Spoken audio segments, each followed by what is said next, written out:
مصطفیٰ کریم آپ اکیلے کیوں فکر کرتے ہیں، علی جو ادھر گردا گردا. سمجھے بات کو؟ علی کی تلوار ہم نے کس لیے؟ لا فتح الا علی لا سیف الا ذوالفقار. ابھی علی کے نعرے بجنے والے کیوں؟ سمجھ آئی بات کہ نہیں؟ کہ اللہ کے ولیوں سے مدد مانگنا اللہ کے نبیوں کی سنت ہے. اب مانگی کہ نہیں مانگی؟ اور قرآن شاہد ہے. سورت نمبر 27 آیت نمبر 38 حضرت سلیمان السلام Allah prophet he is seeking help from a wali. ایک سمجھ آتی بات کی. اب دیکھیں جب اللہ تعالیٰ نے بتانا چاہا کہ کس نے مدد کی تو کیسے کہا؟ قال الذی عنده علم من الکتاب. توجہ کریں گے. الذی عنده علم من الکتاب، وہ بندہ بول پڑا جس کے پاس کتاب کا کچھ علم تھا. کون سی کتاب تھی؟ جس کا علم تھا. وہ وقت یاد کریں، جیسا کہ میں نے آپ کو بتا دیا ہے کہ ہر ولی کا جو کرامت ہے نا وہ اس کے نبی کا معجزہ ہوتی ہے. وہ کرامت نبی کا معجزہ ہوتی ہے. تو مطلب کیا نکلا کہ ہر کرامت اصل میں معجزہ ہوگا نبی کا، اور نبی کا معجزہ کتاب سے ہوتا ہے. اس کی شان اس کی قوت کے مطابق ہوتا ہے. اگر علم والا جس کے پاس کتاب کا علم تھا تو ظاہر بات ہے کتاب وہی ہوگی جو سلیمان کی ہے. سلیمان کی کتاب دیکھتے ہیں وہ کون سی ہے؟ قرآن کی آیت پڑھے. قرآن کہتا ہے وَإِذْ أَخَذَ اللَّهُ مِيثَاقَ النَّبِيِّينَ لَمَا آتَيْتُكُم مِّن كِتَابٍ وَحِكْمَةٍ ثُمَّ جَاءَكُمْ رَسُولٌ مُصَدِّقٌ لِّمَا مَعَكُمْ لَتُؤْمِنُنَّ بِهِ. اب قرآن مجید فرقان حمید آپ دیکھیں اٹھا کر، اللہ تعالیٰ سورہ آل عمران کے اندر ارشاد فرما رہا ہے کہ اللہ تعالیٰ نے نبیوں سے وعدہ لیا، میثاق لیا، تمہیں کتاب میں سے کچھ دوں، حکمت میں سے کچھ دوں. یعنی سارے نبیوں کے پاس کتاب کا کچھ ہے اور اس کچھ کا کچھ عاصم بن برقیہ کے پاس آیا. کچھ کا کچھ عاصم بن برقیہ کے پاس آیا تو وہ یہ کرامت دکھا رہا ہے. اب ذرا سوچیں، جس کے پاس کتاب کے کچھ کا کچھ ہو جائے تو وہ ہزاروں میل سے تھرون جو ہے وہ سیکنڈز میں لے آئے. اس کے بارے میں سوچو جس کے پاس ساری کتابوں کا علم ہے، بلکہ نبی پاک علیہ الصلوۃ والسلام کے پاس فَإِنَّ مِنْ جُودِكَ الدُّنْيَا وَضَرَّتَهَا فَإِنَّ مِنْ جُودِكَ الدُّنْيَا وَضَرَّتَهَا وَمِنْ عُلُومِكَ عِلْمَ اللَّوْحِ وَالْقَلَمِ. کتابوں کے علم جہاں ختم ہو جاتے ہیں نا وہ مصطفیٰ کی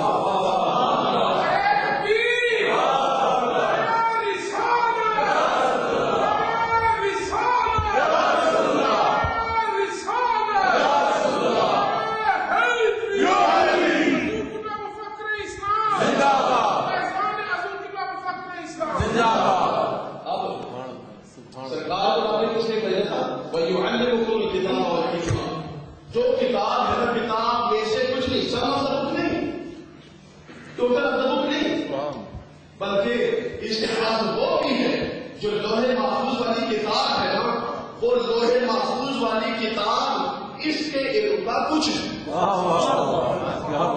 لوگوں کا علم لوہے محفوظ کا کچھ ہے اور مصطفیٰ کا علم لوہے محفوظ اس کا کچھ ہے. یعنی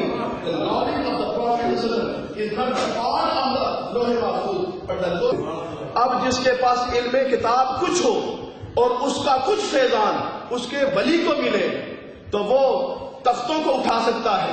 تو جس کے پاس ساری کائنات کے علوم ما کانا و ما یکون کے سارے علم آ کر جمع ہو جائیں، اس کے فیض سے جو ولی بنیں گے پھر والی بغداد بنے گا، جو یہ بات کہیں گے کہ انل جیلیو والبغدا مقامی وعالامی علی رأس الجبالی. میرا نام جیلانی، میں جیلانی ہوں اور میری حکومت کے جو جھنڈے ہیں نا، میری بادشاہت کے جو جھنڈے ہیں نا، وہ صرف 4 گھروں پر نہیں لگتے، ایک ملک پر نہیں لگتے، بلکہ ساری دنیا کے جتنے پہاڑ ہیں ان کی چوٹیوں پر میری حکومت کے جھنڈے ہیں.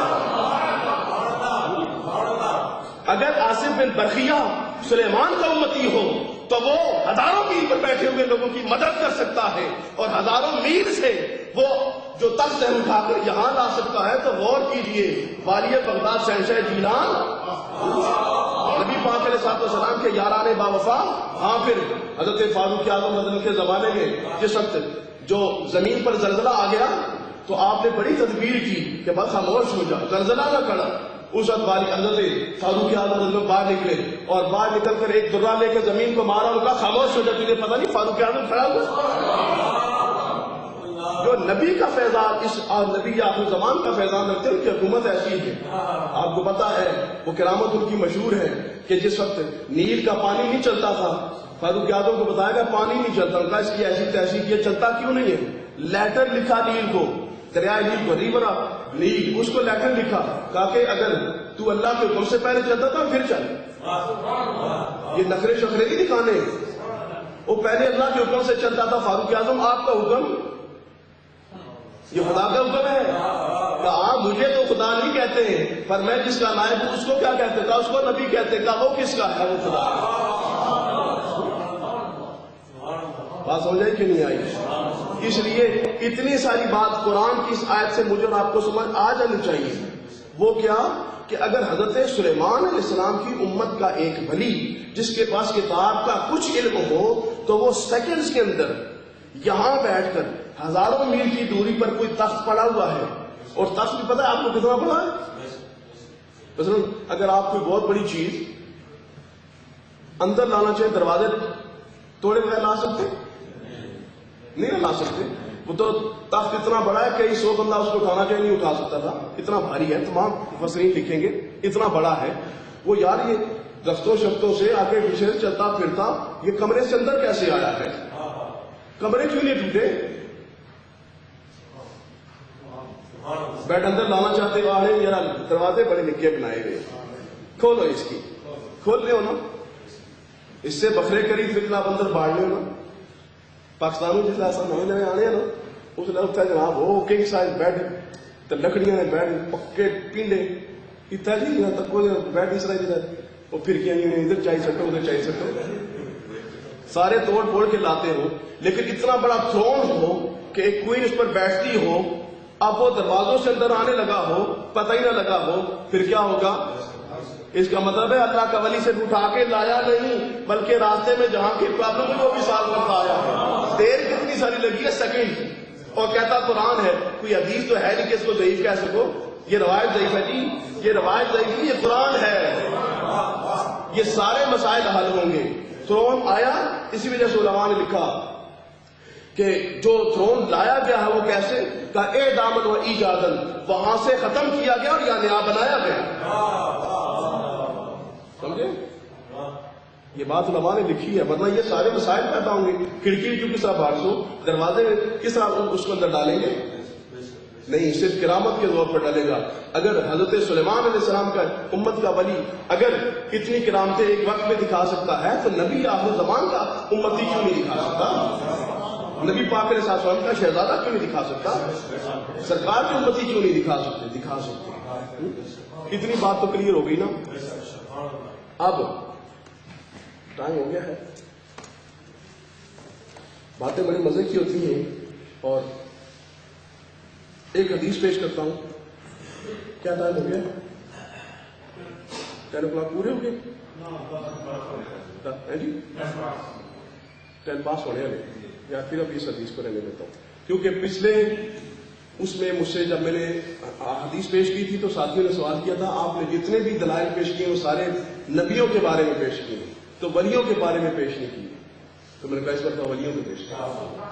لیکن اتنی بات تو سمجھ آ جانی چاہیے کہ اگر ہم نبی کے بارے میں بھی ثابت کر دیں کہ نبی نے بھی کسی کی مدد کی ہے، دور سے کی ہے، قریب سے کی ہے، کسی طرح کی مدد کی ہے، اور جو اسباب ہیں ان سے مافوق ہو کر، ان سے بلند ہو کر مدد کی ہے، اگر نبی نے بھی کی ہے نا تو اتنا مجھے اور آپ کو سمجھ لینا کہ نبی بھی خدا تو نہیں نہ ہوتا، وہ بھی اللہ تو نہیں ہے.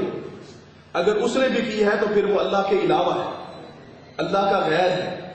اسی لیے کہتے ہیں کہ من لدن اللہ اور من اللہ من دون اللہ، ان کا فرق رکھنا ہوگا کہ اللہ کا دشمن بن کے اللہ کا غیر کون ہے اور اللہ کا حبیب ہو کے اللہ کا غیر کون ہے.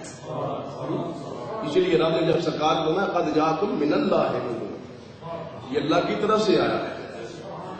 جو اللہ کے علاوہ ہوتے ہیں نا، وہ اللہ کے مثلا بت ہیں یا اپنی مرضی کے آپ نے جو سورج چاند ستارے کسی نے خدا بنا لیے، اب وہ اللہ کے دشمن ہیں، وہ اللہ کا غیر ہیں، لیکن من دون اللہ ہے۔ یہ جو ہیں، جو نبی ہیں، رسول ہیں، ولی ہیں، یہ بھی خدا نہیں ہیں، ان کی بھی طاقتیں خدا کی نہیں پر خدا کی دی ہوئی، یہ فرق ہوگا۔ ان کو خدا نے دیا کچھ نہیں، ہمیں لوگوں نے بنا لیا، یہ ہماری ایویں ہی ایسے ہی لوگوں نے خدا ان کو بنا لیا ہے، ایسے ہی طاقتور سمجھ لیا ہے، لیکن یہ جو ہے ان کو ایسے ہی کسی نے طاقتور نہیں دیکھا یا سمجھا۔ چاند ٹوٹتے دیکھا ہے، سورج مڑتے دیکھا ہے، پتھروں کو پانیوں پہ تیرتے دیکھا ہے، تب کچھ مانا ہے۔ اور یہ تو نبی پاک علیہ السلام کا کی حقانیت ہے، سچائی ہے کہ لوگوں سے کوئی ایک بات ثابت ہو گئی۔ آج کل بھی پیر تکڑے ذرا سے کچھ آئے، بسم اللہ پڑھی جناب، پھوک ماری ہوئی ہمیں کچھ آئے گی، آرام آ گیا، دو چار دن بعد ہی بے شک آیا، اس آپ نے پیری بنائی کی تھی، میں فلانے کے دام کیتا سا، آرام آ گیا سا، ہوں جناب اچھا دیکھا چلو جی تام آرام آ گیا سا، ایویں جھوٹی پیریاں۔ نبی پاک علیہ السلام جن کے بارے میں احادیث صحیحہ آپ کو بتائیں گی کہ انسان تو انسان، جانوروں نے آ کے نبی پاک کو سجدے کیے، سرکار کے سامنے اپنے سروں کو چکایا ہے، سجدے کی احادیث کے اندر یہ بات لکھی ہے۔ سرکار نے منع کیا مجھے سجدہ نہیں کرنا، ورنہ انسان اس بات پر مجبور ہو گیا تھا کہ اس کو سجدہ کیا جائے، اس لیے کہ جتنے لوگوں کو طاقتور دیکھا گیا ہے یا جن کے بارے میں یہ عقیدہ رکھا گیا یہ طاقتور ہے، وہ نبی پاک علیہ السلام کی بارگاہ میں جھکتے دیکھے۔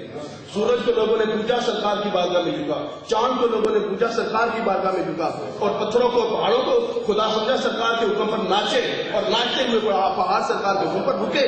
اور لوگوں نے پانیوں کو دیکھا، پانیوں کو پوجا، نبی پاک صلی اللہ علیہ وسلم کے حکم پر پانیوں کے جو رو ہیں، زاویے ہیں، وہ بدلے ہیں، چلتے پہاڑ جو دریا ہیں وہ خشک ہوئے ہیں، اور خشک ہوئے دریا جو ہیں وہ چل پڑے ہیں۔ جتنی کوئی طاقت کی چیزیں تھی سرکار علیہ السلام کے حکم پر وہ بدلے ہیں۔ اس لیے ساری طاقتوں کا محور اور مرکز اور منبع نبی پاک کو جان کر انسانوں نے بھی یہ کوشش کی کہ پیش نظر یہ نو بہار، سجدے کے دن ہے بے قرار، لیکن سرکار نے فرمایا روکیے سر کو روکیے، ہاں یہی امتحان ہے، ابھی تو امتحان تمہارا ہوا ہے۔ سورج کے آگے سجدہ کرتے تھے وہ تمہارا امتحان نہیں تھا، چاند کے آگے تم سجدہ کرتے تھے امتحان نہیں تھا، اس لیے کہ طاقتیں تو تم نے اب دیکھی ہیں نا، حکومتیں تو تم نے اب دیکھی ہیں، قوتیں تو اب دیکھی ہیں، اب ذرا اپنے سر کو روک کے بتاؤ کہ میرے آگے سجدہ نہیں کرنا، اس کو سجدہ کرنا، رب کو سجدہ کرنا ہے۔ باتیں بہت کرنے والی تھی، ابھی میں حدیث آخری پڑھی کوئی نہیں ہے جو میں پڑھنا چاہتا تھا، جو کہ کافی 2-3 درسوں سے تیار تھی۔ اللہ تعالیٰ مجھے اور آپ کو عمل کی توفیق عطا فرمائے۔ آج کا جو لنگر ہے وہ ہمارے جو ساتھی ہیں راجہ امجد صاحب قادری، انہوں نے پیش بھی کی۔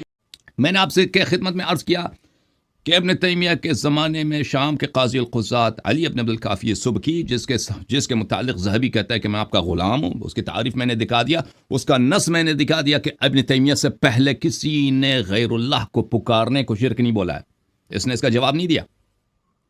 اور بھائی سنہ 728 تک یہ آیات موجود تھیں، یہ 728 پہ تو نازل نہیں ہوئی نا علامہ صاحب، 728 میں اگر نازل ہوئی ہے تو کہہ دیں بھائی یہ تو پہلے سے موجود تھی۔ صحابہ کرام نے اس کو کیوں شرک نہیں کہا؟